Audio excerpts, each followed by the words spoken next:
Et il y a 3 variétés d'algues, hein, je crois, dans ton beurre, on en reparlera. Et ce filet de marlin, juste avec un petit suprême de citron. Ce sera la première démonstration. Et pour la suivante, on va plutôt valoriser des pâtes aux haricots mongo. Vous allez voir, c'est étonnant. Avec, on est très, très Vercors avec la faisselle du Vercors et le bleu et la bière noire du Vercors. Merci d'être encore là et de nous proposer encore un magnifique vin. Donc on est revenu sur de l'entre-deux-mer, hein, et je cherche la bouteille parce qu'ils nous cachent la bouteille, les stagiaires, mais c'est pas bien. Voilà, on en a 2, hein, puisqu'on a déjà valorisé ce vin hier. Alors ça c'est vraiment pas mal, hein, on en a parlé hier. Ce vin à la fois un petit peu rond, mais quand même fruité et sec, qui peut accompagner évidemment pendant les fêtes de fin d'année vos crustacés, vos fruits de mer et toutes sortes de plats, et pourquoi pas celui qu'on va vous proposer là tout de suite, que vous allez pouvoir distribuer. N'oubliez pas les producteurs. Tu nous parles un petit peu de ton vin? Oui, bonjour. Donc cet entre-deux-mer est un entre-deux-mer Aubenoge.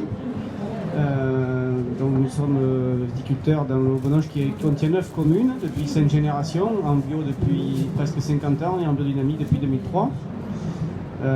Donc c'est sur des terroirs, un terroir particulier qui est argilo-calcaire, du calcaire à astérie, qui est sur 3 cépages. Donc vous avez du Sauvignon blanc, de la muscadelle et du sémillon, et il y a un petit peu de Sauvignon gris également.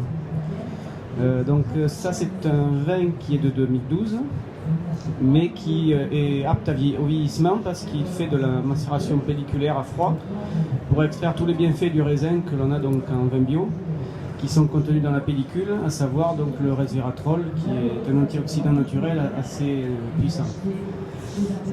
Donc il va être à la fois acide par le sauvignon, à la fois souple par le sémillon, et la muscadelle va lui apporter un petit goût d'amande qui est un peu la particularité de l'entre-deux-mer Aubenoise. Voilà.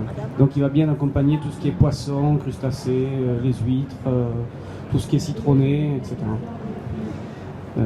Voilà, le premier vin certainement à servir sur vos fêtes de fin d'année, parce qu'on démarre souvent les fêtes de fin d'année par des choses un peu iodées, du poisson fumé, des huîtres, souvent, hein, on n'est pas obligé, mais souvent.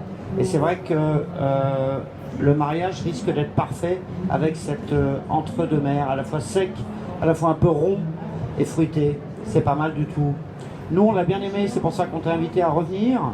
Et puis comme on a bien aimé aussi les produits de Thomas, dont il va nous parler, eh ben, sur le petit toast que vous avez peut-être déjà mis en bouche, vous trouverez effectivement un petit tartare d'algues. Alors, c'est pas comme ça que tu l'as appelé, quand tu l'as appelé caviar d'algues. Oui, tout à fait. Il y a 3 algues dedans, Thomas. Ce sont 3 algues de Bretagne, Finistère Nord, laitue de mer, dulce et nourri. Voilà, la dulce, la laitue de mer et puis la nourri. La nourri, d'accord. Ce sont des algues qui sont pêchées par des pêcheuses et pêcheurs à pied en Finistère Nord. Et je l'ai marié avec une huile de tournesol, première pression à froid qui vient de l'Aude, hein, là où je suis. Première pression à froid tournesol qui donne un petit goût noisette en plus et qui se marie super bien avec des vins blancs secs comme chez nous le chardonnay ou alors le vin que nous avons aujourd'hui ici. L'entre-deux-mer. Voilà, entre-deux-mer. Elle se marie bien avec des vins blancs secs pour les apéros, pour les encas et pour les fêtes de fin d'année. Alors tu proposes pas que ce caviar d'algues, hein, qui est pas mal du tout. Non, je suis spécialiste dans tout ce qui est les spécialités végétales. Ouais. Donc vous avez des confits d'oignons, des confits de figues, des confits de tomates vertes. Vous avez des pestos, une anchoyade sans anchois. Je fais le défi de laisser les poissons anchois aux Sénégalais et non pas aux Européens.